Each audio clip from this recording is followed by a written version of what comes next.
금요일 당대표 시간입니다. 국민의힘 홍문표 의원, 더불어민주당 김경엽 의원 두 분 나오셨습니다. 안녕하십니까? 안녕하세요. 네. 예. 자, 바로 질문 드려보겠습니다. 송영길 전 대표 내일 기자회견 마치고 조기 귀국하겠다라고 얘기하고 있는데 이 돈봉투 지금 의혹 관련해서 파장이 커지고 있습니다. 이게 잘한 조치라고 보시면 홍문표 의원님부터 말씀 먼저 들어보겠습니다. 글쎄 그 타당의 문제를 제가 네. 깊이 관여하고 싶지는 않은데요. 네. 어쨌든 이제 국민이 이 상황까지 지금 분노를 느낄 정도면은 하루라도 빨리 들어와서 사실 규명하는 게 좋겠다. 네. 이렇게 생각합니다. 그 의원총회에서 즉시 좀 귀국해라 이렇게 총의를 모으신 겁니까, 의원들이? 제가 그때까지 의원총회를 잊지 않아서 마지막까지 어떻게 났는지는 모르겠는데요. 네. 상관없이 일단 지금 상황이 이런 상황에서는 송영길 전 대표가 조기에 귀국해서 당당하게 사실 여부를 밝히고 해명할 건 해명하고 대응할 건 대응하고 해야 된다라는 생각입니다. 이 돈봉투 의혹이 뭐 내년에 총선에도 주요한 변수가 될 것이다 이미 얘기를 하고 있고요. 지금 원내대표 선거 이제 확정이 됐잖아요. 여기도 지금 상당히 많은 얘기가 될 것 같기도 하고 신임 원내대표가 이거 해결하는데 큰 좀 역할을 해야 될 것 같습니다. 아마 민주당 입장에서는 이것을 조기에 진상 규명을 해서 사실 여부를 파악하는 게 굉장히 중요한 문제인데 아마 검찰이나 이 정권 입장에서는 내년 총선 때까지 계속 끌고 가지 않겠느냐 이렇게 보고 있는 거지요. 예. 딱 저 대립이 되겠네요. 뭐 이게 민주당 쪽 얘기긴 하지만 조금 더 끌고 싶은 게 이제 여당이나 쪽일 거고 빨리 이제 수습하고 싶은 게 야당 쪽이다. 이런 말씀하시는데 이 문제는요. 뭐 깊이 들어가고 싶지는 않지만 과거 역사를 우리가 한번 돌이켜 보면은 저희 당에서도 이런 큰 엄청난 문제가 있었지 않습니까? 2008년도입니다. 예, 박기태 그 대표 의원의 당시요. 대표 당시 그래서 혼역을 치르고 결국 당명을 바꾸고 하는 그런 문제가 있었고 또 이 돈봉투 문제가 또 이제 거슬러 올라가면 차떼기 사건도 있었어요. 그렇죠. 그래서 당을 해산하고 그때 당시 제가 그 주 역할을 했는데 깜짝 놀랐어요. 해산할 때 다시 제가 조직 부총장을 했거든요. 제가 또 깜짝 놀랐어요. 차떼기 주 역할이라고 그래서 그건 아니시고 당을 해산했습니다. 견디다 못해서 국민의 여론을 우리가 받아들인 거예요. 해산해서 당에 있던 재산 국가에 헌납하고 그리고 이제 천막당사라는 걸 친 것이 이 역사거든요.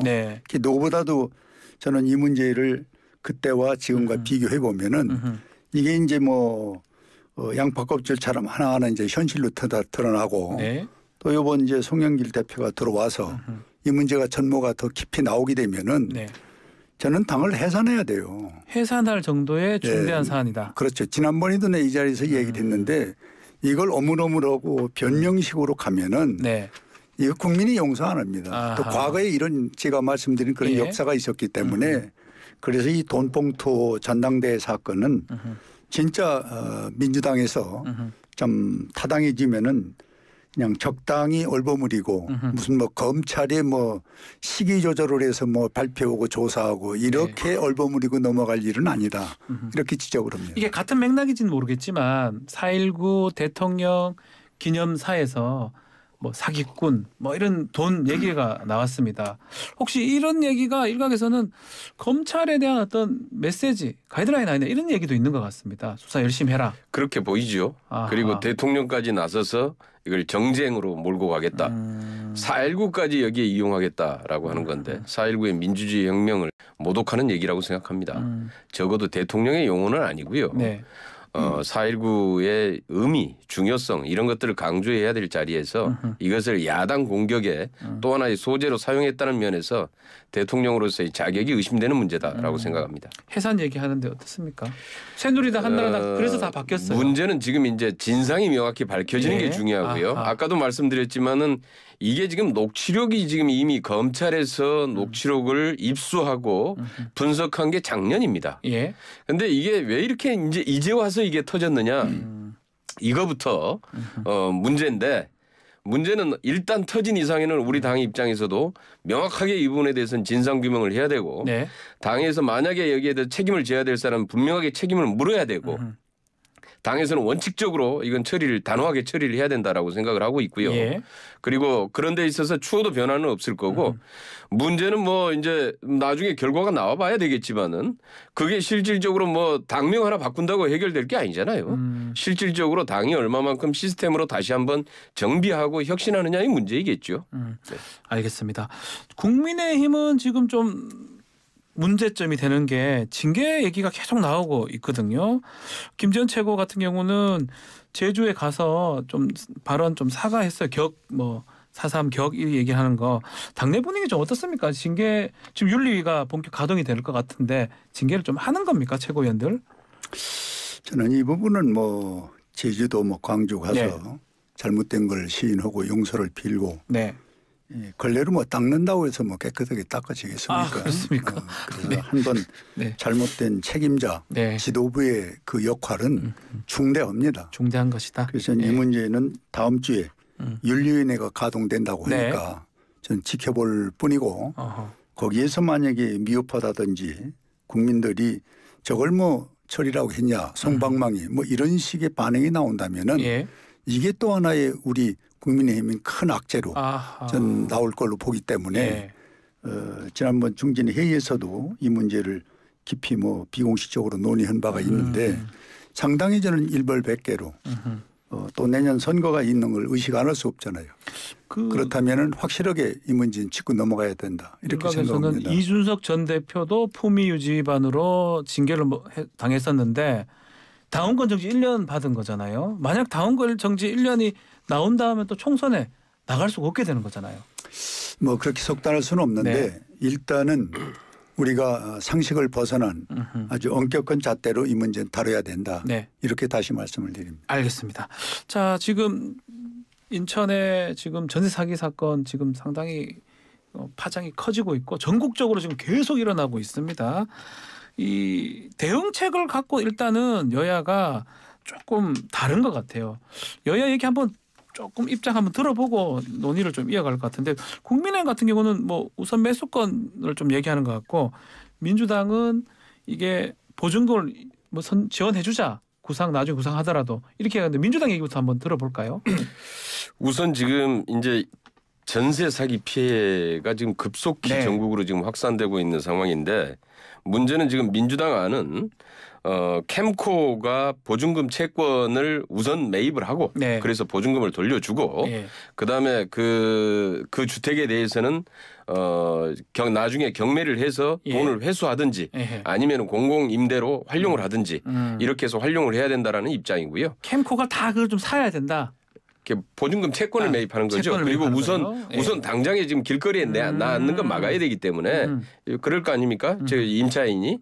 그래서 일단 그렇게 해서 우선 보증금을 일단 반환을 해주고 그다음에 이제 그 주택을 나중에 처분을 하든지 공공임대로 돌리든지 하는 방안이고요. 지금 이제 국민의힘 방안은 우선 매수권을 추진한다는데 경매에 우선권을 준다는 거거든요. 그럼 문제는 이 방식은 실질적으로 피해자가 나중에 궁극적으로 책임을 다 져야 된다. 결국은 경매에 의해서 낮게 낙찰이 되든 높게 낙찰이 되든 피해자가 그 피해를 당할 수밖에 없잖아요. 실제로. 거기에는 실질적으로 금융기관에 지금 담보 채권이 있기 때문에 그래서 결국은 그 피해자의 몫은 피해자가 일단 그건 받아야 된다. 피해자가 그건 감당해야 된다라고 하는 게 지금 국민의힘의 방안이고 민주당 안은 우선 피해자에 대해서는 보증금은 정확히 환원을 해주고 그러니까 국가가 이 부분에 대해서 책임 있게 해결을 해야 된다라고 하는 입장에서 근본적으로 차이가 있는 거죠. 홍 의원님 지금 우리 김경현님 말씀하신 것처럼 우선 매수권 정부하고 국민의힘에서 얘기를 하고 있는데 결국 이게 지금 당장 불은 끌 수 있지만 결국은 빚내서 버텨라 이런 얘기 아니냐. 결국 근본적 해결책은 아니다라는 지적이 있는 것 같습니다. 일단 이 사건으로 우리 젊은 좀 운명을 달리신 세 분에 대해서 참 이 자리를 빌어서 참 정치인이 한 사람으로 죄송하고 또 다시는 이런 일이 없어야 되겠다는 그런 각오의 말씀을 드리고 지금 우리 김경업 위원님 말씀대로 중단하고 정부 지원할 수 있는 것은 전 다 해야 된다. 근데 그 중에서 이제 최저 장기 처리 그 부분을 이제 몇 프로로 이자 없이 하냐 하는 건데 전혀 없을 수는 없고 네. 있다면 저장기로 이것을 해주는 방법을 아마 당에서는 네. 오늘 중으로 이 문제가 발표가 될 걸로 이렇게 얘기를 듣고 있고요. 네. 더 저는 이 문제를 이제 알 걸 다 알았으니까 예. 여야가 이제 뭐 핑퐁 치는 식으로 대안을 내놓고 잘했네 뭐든지 할 게 아니라 이거야말로 이 말을 머리를 맞대고 앉아서 대책을 세워야 됩니다. 같이. 예. 그런데 그런 것이 없이 예. 그냥 따로따로 지금 주장만 하니까 여기에 피해를 본 분들이나 국민들은 저것들 뭐 하는 거냐 말이야. 이 상황이 벌어졌는데도. 그리고 이게 세 번만 지금 피해가 아니라 지금 1,000여 명이 넘는 숫자의 동탄, 화성 맞습니다. 뭐 전국적으로 지금 광주, 번지고 부산 있잖아요. 광주, 지금, 부산. 예. 이렇다면 이제는 여야가 내 턴 내다 될 게가 아니라 하루라도 빨리 기구를 만들어야 돼요. 네. 만나서 정부 그리고 여기 이 피해자들 그리고 대표들 만나서 우리가 협상을 하고 대화를 하는 이 모습이 지금 제일 난 필요하다고 봅니다. 근데 이제 문제는 이렇게 해야 되는데 어제도 지금 국민의힘이었나요? 이 전세 사기 발생 원인이 민주당하고 문재인 정부 때 임대차 3법 때문에 됐다. 이렇게 또 얘기를 하면서 정쟁으로 좀 가는 모양새가 있는 것 같습니다. 그 부분은 어떻게? 이거는 이제 네. 저는 뭐 그 부분을 네. 뭐 부인하고 싶지는 않아요. 뭐 사실이니까 예. 전 정권에 있었던 일이기 때문에 예. 이 제도가 뭐 지금 갑자기 엊그저께 만들어진 건 아니잖아요. 네. 2019년부터 광주부터 그 빌라왕 네. 그게 400채부터 시작돼서 이제 오늘에 이게 불거져서 자꾸 터지는 거기 때문에 네. 제도적 모순이 있었던 건 틀림없어요. 네. 그런데 그때 정부가 이 문재인 민주당 정부였거든. 그래서 이제 그 문제를 그렇게 얘기를 하는데 네. 전 그거보다는 이미 터진 사건이니까 아까 얘기한 대로 협의를 해서 좀 협의를 해서 방법을 찾는 것이 네. 우선이다. 그러나 뭐 이것을 뭐 과거 정부에 뭐 해서 이 문제가 해결될 건 없지 않습니까? 네. 공방에 불과한 것이지. 공방은 시간만 낭비고 이제는 여야가 이 말 맞대고 앉아서 네. 이 문제 풀 수 있는 방법 그거는 정부가 참여해 줘야 돼요. 그리고 이제 피해자들 이렇게 해서 저는 대안을 만드는데 좀 총력을 다했으면 좋겠다 이렇게 네. 말씀을 드립니다. 김경환 2개 질문을 드리겠습니다. 공공 매입 말씀하셨는데 원희룡 장관은 무슨 돈이 없다라고 얘기를 했고요. 또 그리고 지금 얘기했던 민주당의 임대차 3법 때문에 이런 일이 발생했다. 그 두 가지 한번 그 원희룡 장관은 마치 돈이 엄청나게 들 것처럼 얘기를 하는데요. 네. 실질적으로 세금이 별로 그렇게 생각보다 들지 않습니다. 네. 왜냐하면 나중에 이것을 경매 처분해서 회수하거나 그다음에 매입해서 공공 임대로 활용을 할 경우에 어차피 지금 공공 임대로 활용을 계속 확장해 갈 계획이 있기 때문에 네. 그런 부분들을 한번 제대로 확충할 수 있는 계기가 될 수 있는 것이고요. 네. 그래서 그런데 문제는 이제 돈을 아까워하는 거죠. 정부는. 아까워한다고요? 예, 여기에 들어가는 돈을 이제 피해자들에게 들어가는 돈을 이제 아까워하는 건데 다시 말해서 지난번에는 건설사 미분양 주택도 매입해주겠다 이랬단 말이에요.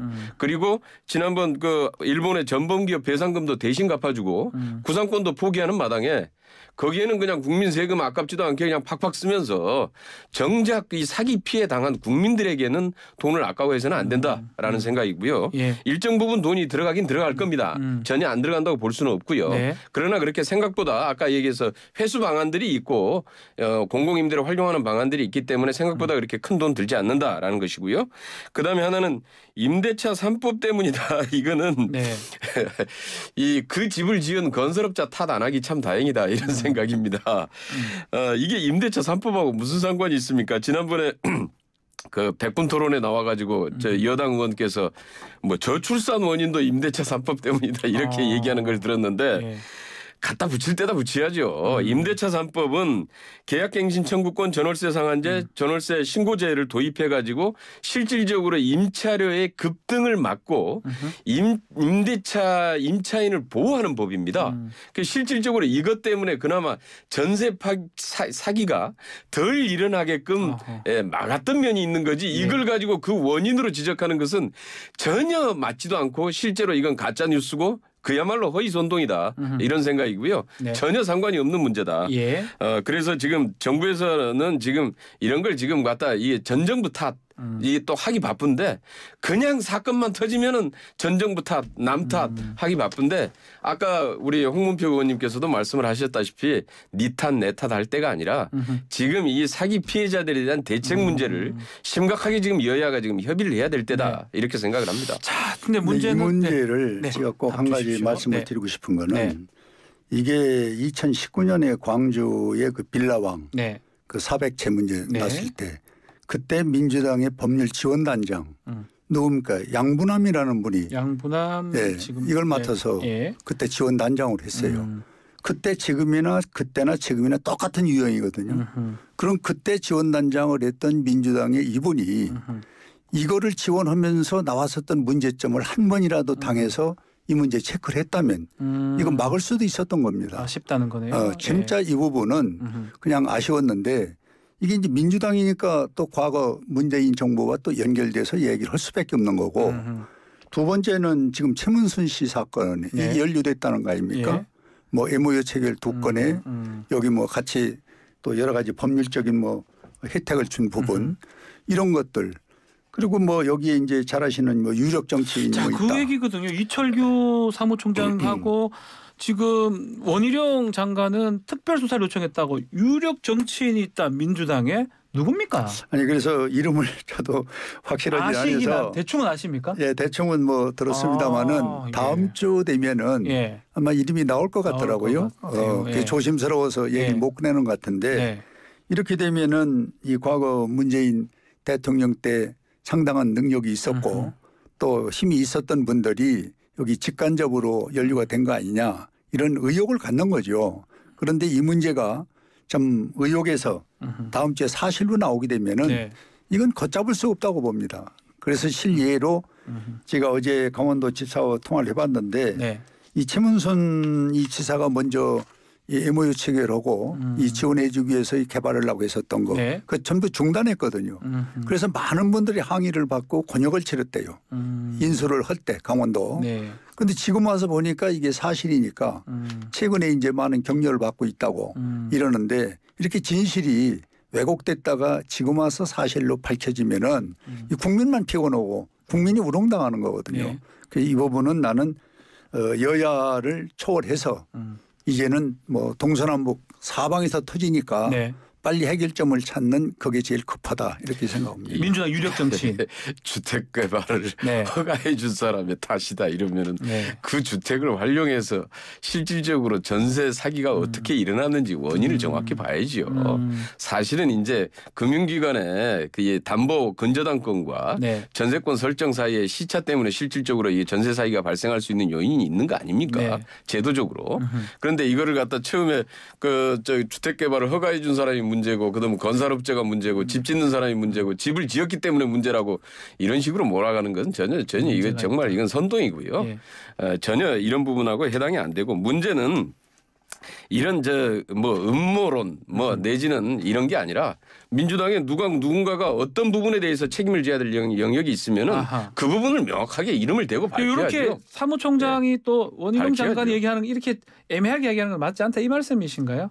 그냥 얘기하는 게 좋다 이 말이에요. 아니 그렇죠. 있으면. 당연히 그 사람이 누군지 명확하게 밝히고 거기에 대한 증거까지 해서 딱 내놓고 얘기를 해야죠.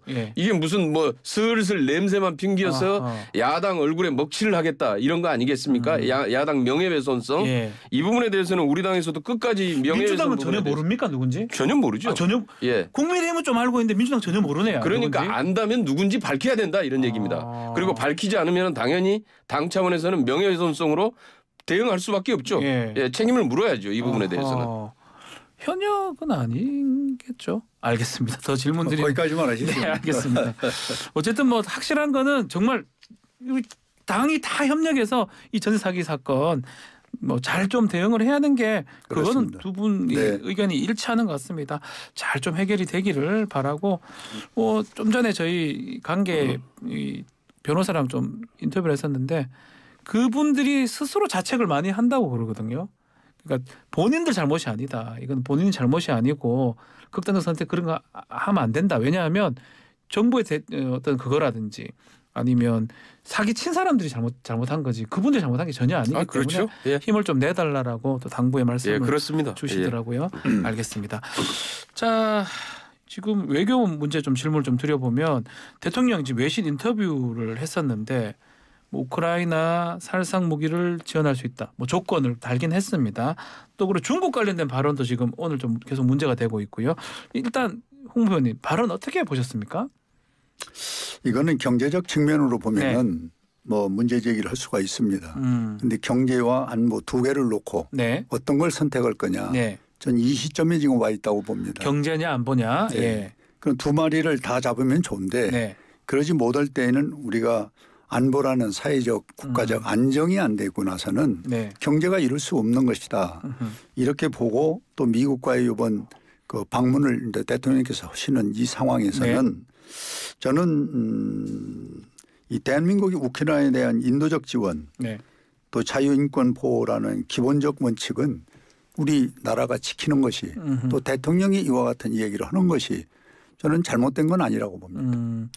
의식 잠깐만 뭐 박지원 원장 좀 전에 인터뷰에서 의도해서 말씀하신 거다 이렇게 하는데 그것도 좀 공감이 되십니까? 뭐 저는 뭐 전략이라는 건 항상 있는 것이니까 뭐 순수한 이런 아까 인도주의적인 것도 있고 또 그다음에 전략이 있을 수도 뭐 있고 경제냐 안보냐 선택을 해야 된다면 그런 부분에서 고뇌에 찬 이런 결단이라고 보는데 우리 6.25 때 한번 생각해 보십시오. 그때 16개 뭐 22개 뭐 나라가 한국 이름도 모르는 나라들이 와서 도와서 오늘이 우리가 있는 건데 그때 만약에 무너졌다면은 이 대한민국이 지금 존재하겠습니까? 이렇게 전 생각을 갖는 것이 지금 현 시점으로서는 옳은 거 아니냐 이렇게 생각을 합니다. 궁금한 게 이제 이 얘기가 뭐 의도든 어떻든 전략이든 이제 파병 비슷한 그러면 국회하고 동의가 좀 돼야 되는 상황이 아닌가 이런 얘기가 있고요. 그 문제 이전에 이 문제는 경제는 물론이고 안보에도 전혀 도움이 안 됩니다. 이건 정말로 생각이 없는 발언이다. 국제 정치나 외교를 전혀 모르는 대통령의 정말 즉흥적인 저는 발언이라고 생각을 하고요. 이게 첫 번째 경제 문제는 우선 우리는 개방형 통상 국가를 지향하고 있습니다. 그런데 주변에 이렇게 적대국들을 계속 만들어가면은 이게 도움이 되겠습니까? 더구나 지금 러시아 같은 경우에 160개 우리나라 기업 법인들이 진출해 있고 16만 명의 교민들이 지금 현재 살고 있습니다. 어떤 도움이 되겠습니까? 이렇게 하다 보니까 자꾸 그 무역 수지는 사상 최대 적자를 기록하고 있는 거 아닙니까? 그리고 지금 에너지로부터 지금 우리가 수입 그 에너지 러시아에서 수입 의존도가 대단히 높습니다. 어떻게 처리할 겁니까? 당장에 에너지값 또 폭등 처리하게 될 겁니다. 그다음에 안보의 문제도 마찬가지입니다. 이런 식으로 해놓으면 지금 이제 러시아에서 지금 나오고 있는 얘기가 북한에다 첨단 무기를 제공하겠다. 그럼 북한에 지금 현재 스텔스 기술이나 군사위성 뭐 탄도미사일 이런 거 최고급 잠수함 핵잠수함까지 이런 기술들이 지원된다고 보세요. 우리 안보에 어떤 도움이 됩니까? 그리고 이런 식으로 해가지고 좀 자꾸 주변국을 적으로 만들어서 우리가 마치 미국하고 일본만 같이 지내면 모든 안보가 해결될 것처럼 얘기하는데 그렇게 해결하는 것은 우리가 그 방패막이 역할 소위 말하는 그냥 그 총알바지가 되는 것이고요. 총알바지가 될 것이다. 국가를 더 위험에 빠뜨리고 국민의 생명과 안전을 점점 더 위험하게 만드는 행위다라는 생각에서 이 부분은 심각한 발언이다라는 생각이고요. 알겠습니다. 철회해야 된다 대통령이 알겠습니다. 이런 생각이고요. 그다음에 지금 그다음에 질문하셨던 게 파병한다면 국회 동의나 파병은 당연히 동의를 받아야 되고요. 수렴 과정을 거쳐야 되냐? 파병은 당연히 국회의 동의를 받아야 되고 그다음에 평상시에 무기를 지원하거나 뭐 무기를 수출하는 것은 국방부 장관의 결정 사항입니다. 그래서 국회 동의가 필요 없습니다. 그런데 전쟁을 하고 있는 국가에 살상 무기를 지원하는 것은 이건 전쟁에 개입하는 행위이기 때문에 그 파병에 준하는 국회 동의 절차를 밟는 게 도리다라고 생각을 합니다. 시간이 좀 얼마 없어서 우리 홍문표 의원 말씀 마무리를 좀 하도록 하겠습니다. 우리 우리 이경우 위원, 김경우 위원과 뭐 별로 다른 게 없는데 지금 현재 우리나라는 전시 상태라고 저는 봅니다.